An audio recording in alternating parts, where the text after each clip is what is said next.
हाँ तो मेरे प्यारे छात्र छात्राओं, आपका एक बार फिर से स्वागत है आपके अपने इस यूट्यूब चैनल अस्मिता स्टडी पे। और आज का जो ये वीडियो रहेगा सेकंड पार्ट रहेगा प्रकाश के परावर्तन तथा अपवर्तन का। ठीक है, तो फर्स्ट पार्ट जो है हम आप लोगों को जो डिस्क्रिप्शन है उसमें लिंक को लगा देंगे, आप लोग वहाँ से देख लीजिएगा। ठीक है, तो चलिए हम आज का जो टॉपिक है उसको शुरू करते हैं। तो देखिए, इधर है आपका प्रकाश का परावर्तन। अनेकों बार जो है एग्जाम में पूछा जाता है और जो टॉपिक है वो तो हमारा पढ़ाना जो है हमारा काम है। तो चलिए आते हैं प्रकाश के परावर्तन पे। कह रहा है जब प्रकाश की किरण किसी वस्तु से टकराकर वापस उसी माध्यम में लौट जाती है, इस घटना को हम प्रकाश का परावर्तन कहते हैं। एक बार फिर से पढ़ेंगे इसको। कह रहा है जब प्रकाश की किरण किसी वस्तु से टकराकर वापस उसी माध्यम में लौट जाती है, इस घटना को हम प्रकाश का परावर्तन कहते हैं। कंप्लीट है, यानी कि जब प्रकाश की किरण किसी वस्तु से टकरा के और फिर से जो है उसी माध्यम में लौट जाएगी तो उसको हम क्या कहेंगे? प्रकाश का परावर्तन कहेंगे। आइए चित्र के माध्यम से समझते हैं। यहाँ पर हम चित्र भी बना दिए हैं आप लोगों को। देखिए, जैसे मान लीजिए ये वस्तु है, ठीक है, प्रकाश की किरण इधर से आएगा और सीधा जो है उसी माध्यम में जो है इधर लौट जाएगा ना। इधर से आया, यहाँ वस्तु पे पड़ा, फिर से जो है इधर लौट गया, तो इसी घटना को हम कहेंगे प्रकाश का परावर्तन। देखिए, जो किरण प्रकाश की जो किरण आएगा ना, जो किरण आएगा उसको हम क्या कहेंगे? आपतित किरण। क्या कहेंगे? आपतित किरण। और जो माध्यम में लौटेगा उसको हम कहेंगे परावर्तित किरण। कंप्लीट है। और जिस बिंदु पे टकराएगा वहां पर जो कोण बनेगा उसको हम अभिलंब कहेंगे। क्या कहेंगे? अभिलंब कहेंगे। तो आप लोग जो है प्रकाश के परावर्तन को समझ गए होंगे। तो चलिए आगे जो है इसके बारे में कुछ जानकारी है उसको प्राप्त करते हैं। देखिए, आगे नोट में हम लिखे हैं प्रकाश के परावर्तन के कारण ही हमें कोई वस्तु दिखाई देता है। यानी कि जब प्रकाश की परावर्तन होता है, प्रकाश का परावर्तन होता है, तभी हम कोई वस्तु को देख सकते हैं। कंप्लीट है। अन्यथा जब प्रकाश की परावर्तन नहीं होगा तब हम कोई वस्तु को नहीं देख सकते। उदाहरण के लिए जैसे मान लीजिए जो आपके सामने कोई वस्तु पर है तो उस पे जब प्रकाश पड़ेगा तो प्रकाश जो है फिर से लौट के आपके आंख पे आएगा और तब जाके हमको वस्तु जो है दिखाई देगा। न कि जो है वस्तु जो प्रकाश जो है हमारे आंख पे पड़ेगा तब जाके वस्तु दिखाई देगा, ऐसा नहीं होता है। जब वस्तु पे प्रकाश पड़ेगा तब जाके जो है हमको कोई वस्तु दिखाई देगा। ठीक है, चलिए आगे देख लेते हैं प्रकाश के परावर्तन के नियम को। तो देखिए, प्रकाश के परावर्तन का नियम क्या कह रहा है? कह रहा है प्रकाश के परावर्तन के नियम ना। देखिए, मुख्य रूप से प्रकाश के परावर्तन को के दो नियम है। यहाँ पर अपवर्तन लिख दिया है, इसको आप लोग कट कर दीजिएगा, पेन तो उग नहीं रहा है। चलिए देखिए, मुख्य रूप से प्रकाश के परावर्तन के दो नियम होता है। इसको जो है आप लोग काट दीजिए। परावर्तन होगा, यहाँ पे थोड़ा गलत हो गया है, हम इसको सही कर देते हैं। चलिए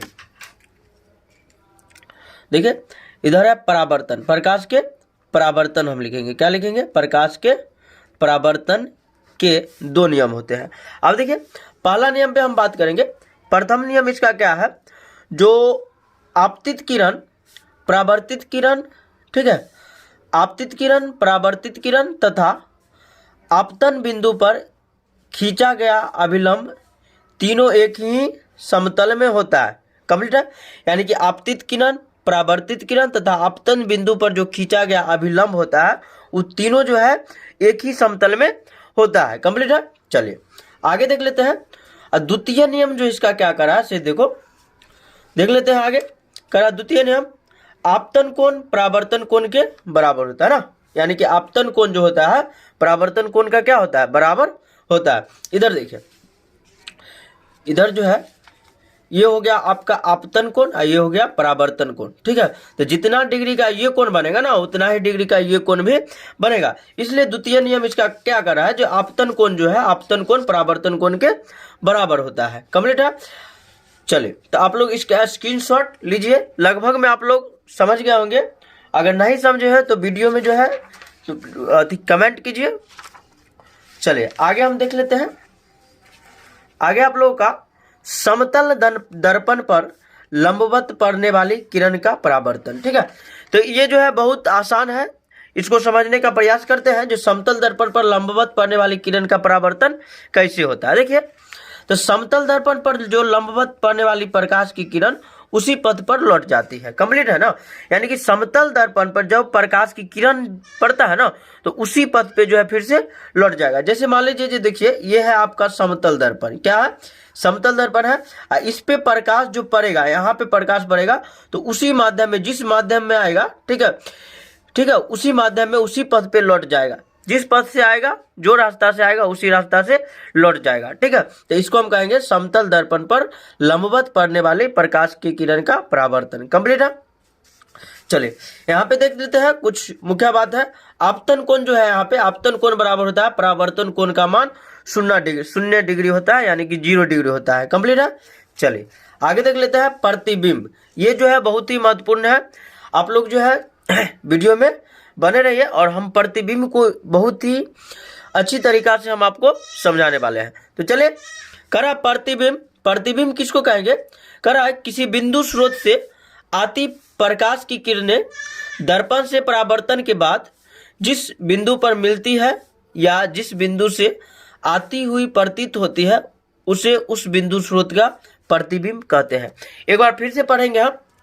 देखिए क्या कर रहा है, किसी बिंदु स्रोत से, कहां से, किसी बिंदु स्रोत से आती प्रकाश की किरणें, ठीक है, जब कोई बिंदु स्रोत से, किसी बिंदु स्रोत से प्रकाश की किरण जब आएगी, ठीक है, तो क्या होता है, दर्पण से परावर्तन के बाद, किससे, दर्पण से परावर्तन के बाद जिस बिंदु पर मिलती है, ठीक है, जिस बिंदु पर मिलती है या जिस बिंदु से आती हुई प्रतीत होती है उसे उस बिंदु स्रोत का क्या कहेंगे, प्रतिबिंब कहेंगे। कंप्लीट है।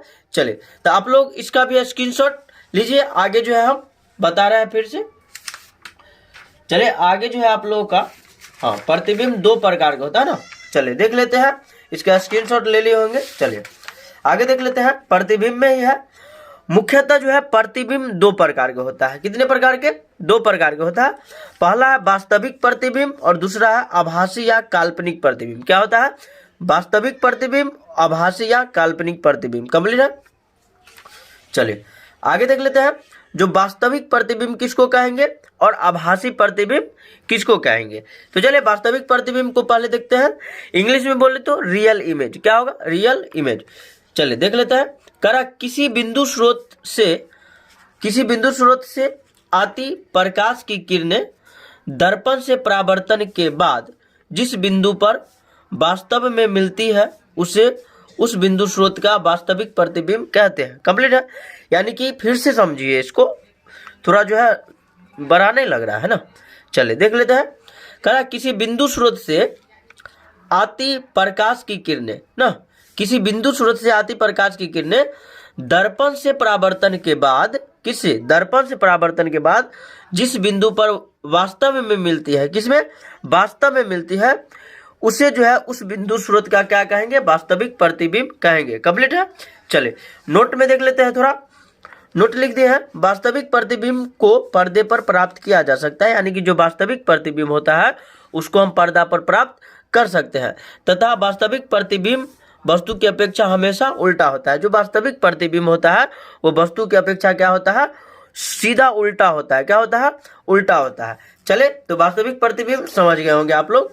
आगे आते हैं आभासी प्रतिबिंब पर। ठीक है, वर्चुअल इमेज है। देखिए करा किसी बिंदु स्रोत से आती प्रकाश की किरणें परावर्तन के बाद जिस बिंदु से आती हुई प्रतीत होती है आभासी प्रतिबिंब कहलाती है। ठीक है, यानी कि वास्तविक प्रतिबिंब में क्या होता है, जो वास्तव में परावर्तन के बाद, दर्पण से परावर्तन के बाद वास्तव में मिलती थी, लेकिन यहाँ पे जो है आती हुई प्रतीत होती है, मिलती नहीं है, आती हुई प्रतीत होती है। ठीक है, उसको हम क्या कहेंगे, आभासी प्रतिबिंब कहेंगे। ठीक है, फिर से देखेंगे। किसी बिंदु स्रोत से आती प्रकाश की किरणें परावर्तन के बाद जिस बिंदु से आती हुई प्रतीत होती है आभासी प्रतिबिंब कहलाती है। कंप्लीट है। चलिए आप लोग डिफिनेशन जो है अपने नोटबुक में नोट कीजिए और याद कीजिए, ज़्यादा बढ़िया रहेगा और एग्जाम की दृष्टि से तो अत्यंत महत्वपूर्ण है ही। चलिए आगे इसका नोट देख लेते हैं थोड़ा। करा आभासी प्रतिबिंब को पर्दे पर प्राप्त नहीं किया जा सकता है। ठीक है, आभासी प्रतिबिंब जो होता है उसको हम पर्दे पर प्राप्त नहीं कर सकते हैं, तथा आभासी प्रतिबिंब वस्तु की अपेक्षा हमेशा क्या होता है, सीधा होता है। ठीक है, आभासी प्रतिबिंब वस्तु की अपेक्षा सीधा होता है और वास्तविक प्रतिबिंब क्या होता है, वस्तु की अपेक्षा जो है हमेशा उल्टा होता है। कंप्लीट है। तो आप लोग इसका भी स्क्रीनशॉट जो है लीजिए। आगे जो है हम देखते हैं, आगे आप लोगों का देख लेते हैं क्या है। हाँ, आगे आप लोगों का समतल दर्पण द्वारा प्रतिबिंब का बनना। कंप्लीट है। क्या है, समतल दर्पण द्वारा प्रतिबिंब का बनना। चलिए इसको समझते हैं। करा समतल दर्पण से बनने वाला प्रतिबिंब हमेशा आभासी, सीधा और वस्तु के आकार का होता है। यानी कि समतल दर्पण से जो भी प्रतिबिंब बनेगा हमेशा क्या होगा, आभासी होगा, सीधा होगा और वस्तु के आकार का होगा। क्या होगा, वस्तु के आकार का होगा। आप लोग फिर से समझिए इसको। समतल दर्पण से बनने वाला प्रतिबिंब हमेशा आभासी, सीधा और वस्तु के आकार का होगा। कंप्लीट है। इधर आप लोग चित्र के माध्यम से भी समझ सकते हैं। देखिए यहाँ जो है समतल दर्पण है, आई मीन जो प्लेन मिरर है वो है, इधर आपका ऑब्जेक्ट है। देखिए जो जितना ऑब्जेक्ट है उतना बड़ा जो है इमेज भी बना है ना, जितना बड़ा ऑब्जेक्ट है उतना बड़ा इमेज बना है। तो इस चित्र के माध्यम से आप समझ सकते हैं इसको। चले आगे देख लेते हैं, जो समतल दर्पण से बनने वाले प्रतिबिंब के गुण क्या क्या होते हैं, क्योंकि एग्जाम में बार बार पूछा जाता है और हम जो है इसको लिख दिया है ताकि आप लोगों को जो है ज्यादा दिक्कत जो है नहीं हो। चले क्या कर रहा है, जो समतल दर्पण से बनने वाले प्रतिबिंब के गुण, समतल दर्पण से बनने वाले प्रतिबिंब के क्या क्या गुण है उसको देखेंगे। कर रहा है समतल दर्पण से बनने वाले प्रतिबिंब के गुण क्या है, आभासी और सीधा। यानी कि समतल दर्पण में जो प्रतिबिंब बनता है वो आभासी और सीधा होता है। कंप्लीट है। दर्पण के पीछे बनता है, कहां बनेगा, दर्पण के पीछे बनेगा। उसके बाद कह रहा है प्रतिबिंब का आकार वस्तु के आकार के बराबर होता है। यानी कि समतल दर्पण में जो प्रतिबिंब बनता है उसका जो आकार होता है, ठीक है, प्रतिबिंब का आकार क्या होता है, वस्तु के आकार का ही होता है, एक बराबर होता है। चलिए आगे देख लेते हैं। कह रहा प्रतिबिंब पार्श्विक रूप से उल्टा होता है। प्रतिबिंब क्या होता है, पार्श्विक रूप से अगर देखेंगे तो उल्टा होगा। क्या होगा, उल्टा होगा। चलिए आगे देखते हैं। प्रतिबिंब वस्तु की अपेक्षा सीधा बनता है। क्या होता है, जो समतल दर्पण में जो है, समतल दर्पण में प्रतिबिंब जो है वस्तु की अपेक्षा क्या बनेगा, सीधा बनेगा। कंप्लीट है। तो आप लोग इसका भी स्क्रीनशॉट लीजिए। आगे हम देखते हैं, आगे जो है देख लेते हैं हम। आगे आप लोग का गोलीय दर्पण क्या है, गोलीय दर्पण।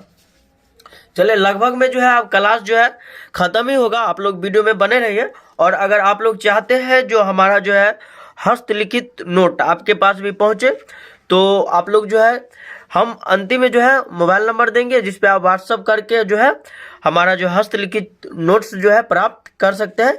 चैप्टर वाइज चैप्टर रहेगा, सभी प्रश्न का उत्तर भी इसमें रहेगा। तो चलिए आगे हम बात कर लेते हैं आप लोगों का गोलीय दर्पण पे। किस पे, गोलीय दर्पण पे। करा गोलीय दर्पण उस दर्पण को कहते हैं जिसकी परावर्तक सतह किसी खोखले गोले का एक भाग होता है। फिर से पढ़ेंगे। गोलीय दर्पण उस दर्पण को कहते हैं जिसकी परावर्तक सतह किसी खोखले गोले का एक भाग होती है। कंप्लीट है। चलिए देख लेते हैं। गोलीय दर्पण कांच के एक टुकड़े को रजतित कर बनाया जाता है। यानी कि गोलीय दर्पण कैसे बनाया जाता है, कांच का जो टुकड़ा होता है उसको रजतित करके, रजतित करने का मतलब होता है एक तरह से जो है पीछे वाला जो भाग होता है उसको रंग दिया जाता है। ठीक है, जो एक खोखले गोले का भाग होता है। कंप्लीट है। चलिए आगे देखते हैं। कांच के इस टुकड़े की बाहरी सतह को रचित करने पर अवतल दर्पण बनता है। यानी कि कांच के बाहरी सतह को हम रचित करेंगे तो क्या बनेगा, अवतल दर्पण बनेगा। देखिए यहाँ ये कांच का टुकड़ा है, ठीक है। अब बाहरी सतह को जब हम रचित कर दिए तो ये क्या बन गया, अवतल दर्पण। और जब आंतरिक सतह को रचित करेंगे तो क्या बनेगा, उत्तल दर्पण बनेगा ना। फिर से देखिए, कांच के टुकड़े की बाहरी सतह को रचित करने पर अवतल दर्पण बनता है। क्वेश्चन पूछेगा ना, जो अवतल दर्पण कैसे बनता है, तो कांच के टुकड़े के आंतरिक बाहरी सतह को रचित करने पर, रजतित होता है, रजतित करने पर जो दर्पण बनता है उसको हम क्या कहेंगे, अवतल दर्पण कहेंगे। कंप्लीट है, चित्र में आप लोग देख रहे होंगे। चलिए आगे देख लेते हैं, उत्तल दर्पण किसको कहेंगे, उत्तल दर्पण है। आगे कह रहा है, जबकि टुकड़े की भीतरी सतह को रचित करने पर उत्तल दर्पण बनता है। क्या बनता है, जब हम टुकड़ा के, ठीक है, कांच के टुकड़ा के आंतरिक सतह को रचित करेंगे तो क्या बन जाएगा, उत्तल दर्पण बनेगा। क्या बनेगा, उत्तल दर्पण। तो इस प्रकार आप लोग जो है उत्तल दर्पण और अवतल दर्पण, गोलीय दर्पण, ठीक है, इस सब का डिफिनेशन जो है इसमें देख लिए हैं। चलिए आगे बात करते हैं अवतल दर्पण का उपयोग। कंप्लीट है, क्या है, अवतल दर्पण का उपयोग। इसका जो है आप लोग ध्यान से पढ़िएगा, क्योंकि एग्जाम में जो है यहीं से जो है लगभग 10 नंबर का क्वेश्चन जो है पूछा जाता है, सब्जेक्टिव ऑब्जेक्टिव मिला के। तो आप लोग बने रहिए, ठीक है। देखिए करा अवतल दर्पण का उपयोग, अवतल दर्पण का उपयोग हम कहाँ कहाँ करते हैं उसको जानेंगे, ठीक है। चले देख लेते हैं। जो अवतल दर्पण उपयोग निम्न है, सॉरी यहाँ पर क्या लिख दीजिएगा, अवतल दर्पण का उपयोग निम्न है, यानी कि निम्नलिखित है। चले देखते हैं। करा जो अवतल दर्पण का उपयोग हजामती दर्पण के रूप में किया जाता है, यानी कि अवतल दर्पण की बात करें अगर हम, तो अवतल दर्पण का उपयोग हम हजामती दर्पण, आई मीन जो हजाम लोग जो रखता है अपने यहाँ, जो आईना लगा के रखता है, उसमें क्या किया जाता है, अवतल दर्पण का उपयोग किया जाता है। कंप्लीट है, चलिए आगे देख लेते हैं। टॉर्च, वाहन के हेडलाइटों तथा सर्च लाइटों में अवतल दर्पण का उपयोग परावर्तक के रूप में किया जाता है, यानी कि टॉर्च हो गया, जो हेडलाइट होता है, गाड़ी का जो हेडलाइट होता है उसमें, सर्च लाइट में, इस सब में जो है अवतल दर्पण का उपयोग किया जाता है। कंप्लीट है, चलिए आगे देख लेते हैं। आगे कह रहा, रोगियों के नाक, कान, गले, दांत आदि की जांच के लिए डॉक्टर अवतल दर्पण का उपयोग करते हैं, यानी कि जो बीमार व्यक्ति होते हैं ना, उनके नाक, कान, गले, दांत, ठीक है, इस सब के जांच के लिए डॉक्टर जो है अवतल दर्पण का ही उपयोग करते हैं।